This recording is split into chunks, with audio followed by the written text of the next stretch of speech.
আজ আমাদের ইউরোপ ভ্রমণের শেষ পর্ব। আজকের পর্বে থাকবে আমাদের প্যারিসে কাটানো কিছু মুহূর্ত। নমস্কার সবাইকে, কেমন আছেন সবাই? আশা করছি সবাই ভালো আছেন, সুস্থ আছেন, আর আমরাও ভালো আছি। আমি মৌমিতা, আমার নতুন আরেকটি ব্লগে সবাইকে অনেক অনেক স্বাগতম। আগের কয়েকটি ব্লগে ইউরোপ ট্যুরে কিছু কিছু অংশ আপনাদের সাথে ভাগ করে নিয়েছিলাম। আজ তারই শেষ পর্ব। ঘড়িতে এখন বাজছে প্রায় দুপুর 1টা, আর আমরা চলে এসেছি আইফেল টাওয়ার দেখতে।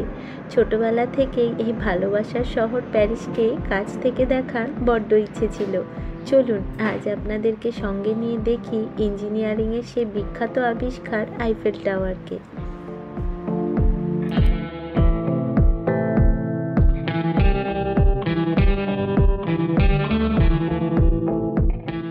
এখন দাঁড়িয়ে রয়েছি একেবারে আইফেল টাওয়ারের নিচেটায়।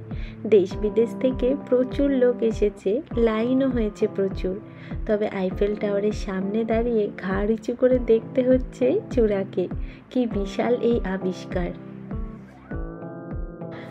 আইফেল টাওয়ারের একেবারে চূড়াটাকে বলা হয় সামিট, আর আমরা সেই সামিটেই পৌঁছাবো।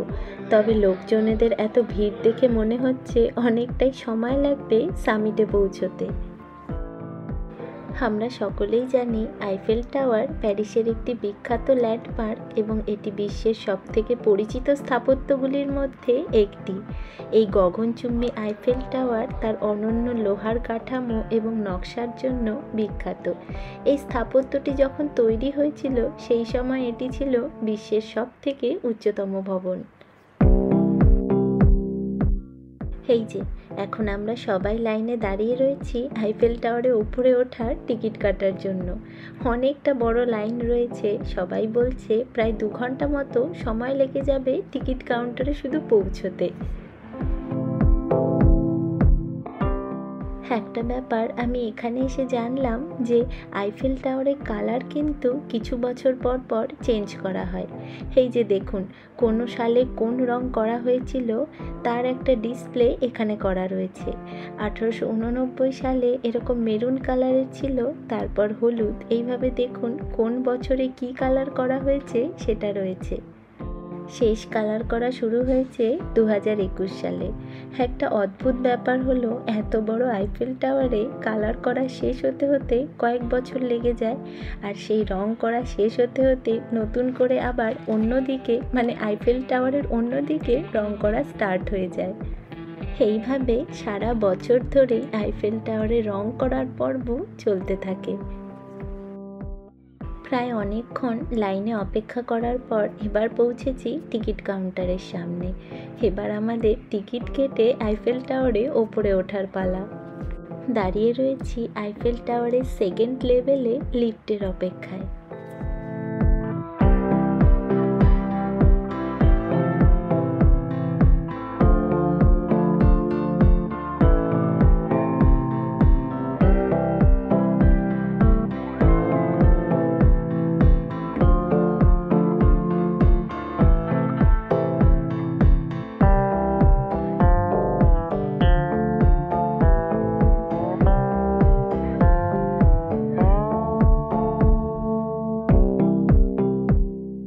অবশেষে প্রতীক্ষার অবসান। পৌঁছে গিয়েছি আইফেল টাওয়ারের ওপরে, আর ওপর থেকে গোটা প্যারিস শহরের ভিউটা ঠিক এই রকম। শহরের একেবারে মাঝখান দিয়ে বয়ে চলেছে সেই নদী, আর তার দুপাশে শহরের বিস্তৃতি।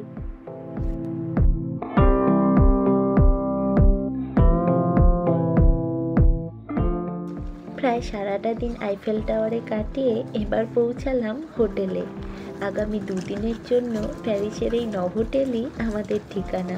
এখানে 2 দিন থেকে প্যারিস ঘুরে ফিরে যাব আবার লন্ডনে।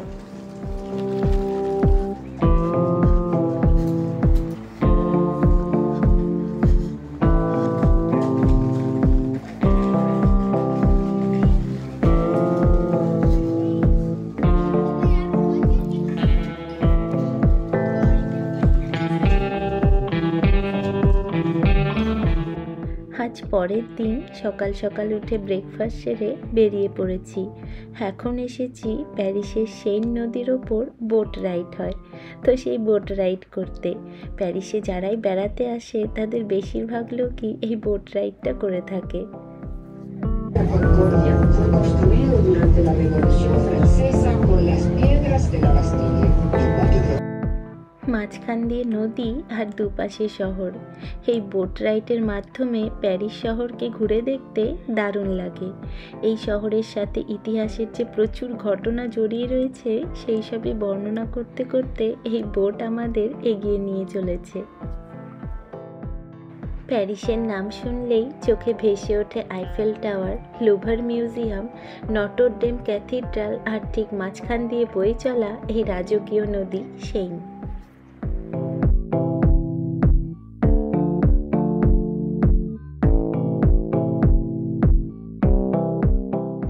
এই সেন নদী 777 কিলোমিটার দীর্ঘ। এর ওপরে রয়েছে মোট 37টি সেতু, যার মধ্যে সবথেকে বিখ্যাত সেতুটি হলো প্লন্ট আলেকজান্দ্রে। প্যারিসের আশ্চর্য বলা হয় প্যারিসের বুক চিরে বয়ে চলা এই সেন নদীটিকে। এই নদীর ধারে বসে যে কত সহস্র কবিতা জন্ম নিয়েছে তার হিসাব নেই। অনেক কবিতাতেই ফুটে উঠেছে এই নদীর কথা। কোথাও সারি সারি নানান রকমের গাছের সমাহার, কোথাও আবার নীল জলরাশিকে সামনে রেখে একটু স্বস্তির নিঃশ্বাস ফেলার জন্য রাখা হয়েছে বেঞ্চ। বোট রাইডের পর এসেছি লাঞ্চ করতে।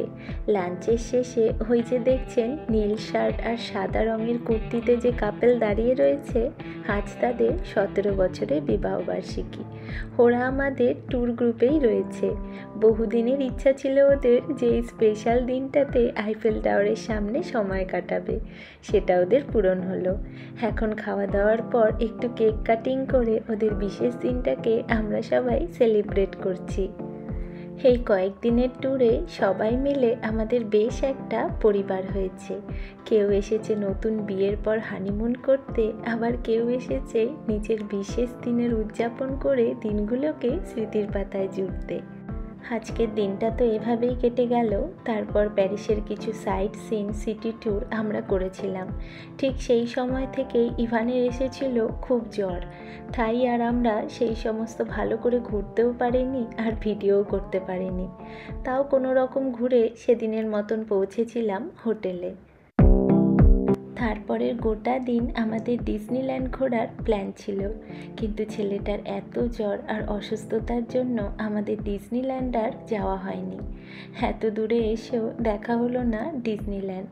ডিজনিল্যান্ড তো বাচ্চাদেরই এনজয় করার জায়গা, তাই আমরা ডিজনিল্যান্ডের জন্য গোটা দিনটা রেখেছিলাম। কিন্তু কি আর করা যাবে, সেটা আর হলো না এবার। দেখা যাক, যদি পরে কোনো দিনও আবার প্যারিস আসতে পারি তাহলে যাব। সেই দিনটা আমরা হোটেল থেকে কোথাও বেরোইনি, হোটেলেই বসেছিলাম, আর সেই দিনের কোনো ভিডিও করিনি। কাল সারাদিন ওর খুব জ্বর ছিল, আজকে একটু ভালো আছে। ওই প্যারাসিটামল খাইয়ে খাইয়ে জ্বরটা দমিয়ে রেখেছি আর কি। কিন্তু একেবারেই কিছুই খেতে চাইছে না। যাই, লন্ডন ফিরে তারপরে ভালো করে ওকে ডাক্তার দেখাতে হবে। এখন আমরা ফ্রান্স থেকে লন্ডন ফিরছি, আর এই সময় আমরা রয়েছি ফেরিতে।